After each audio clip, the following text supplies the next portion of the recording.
Hello friends, இன்றைக்கு இந்த வீடியோவில் விவசாய நிலம் வாங்க 5 லட்சம் ரூபாய் வரை தமிழக அரசால் வழங்கப்படுகிறது. இது யார் யாருக்கு கிடைக்கும் அப்படிங்கிறத பற்றியெல்லாம் நம்ம இந்த வீடியோவில் டீட்டெயில்டாக பார்க்கலாம். தமிழக அரசு விவசாயத்தை முன்னேற்றும் பொருட்டு பல்வேறு விதமான மானியங்களை, சலுகைகளை, கடன்களை வழங்கி வருகிறது. அதே போல் பெண்களுக்கும் பல்வேறு விதமான கடன்கள் வழங்கப்படுகின்றன.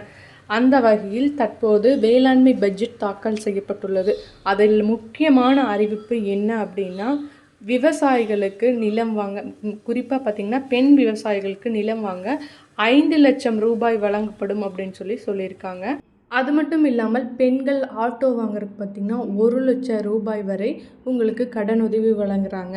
இது வரைக்கும் இல்லாமல் பயிர்க்கடன் நீங்கள் வேணும் அப்படின்னு சொன்னீங்கன்னா தொடக்க வேளாண்மை கூட்டுறவு வங்கியில் போய் அப்ளை பண்ணி 1 வாரத்துக்குள்ளே தான் இந்த பயிர்க்கடனை கொடுப்பாங்க. ஆனால் இப்போத நடைமுறையில் விண்ணப்பித்த அன்றே வழங்கப்படுகிறது. இது தமிழ்நாட்டின் முன்னோடி திட்டமாக செயல்படுத்தப்படுகிறது. ஸோ இந்த விவசாய நிலக்கடன் இது எல்லாமே பார்த்திங்கன்னா கூட்டுறவு கடன் சங்கங்களில் போயிட்டு கேட்டிங்கனாலே உங்களுக்கு இதுக்கான டீட்டெயில்ஸ் சொல்லுவாங்க. விண்ணப்பித்த அன்றே இதை கொடுப்பாங்க. இதில் ஏதாவது உங்களுக்கு டவுட்ஸ் இருந்தால் கமெண்ட்ஸில் லீவ் பண்ணுங்கள்.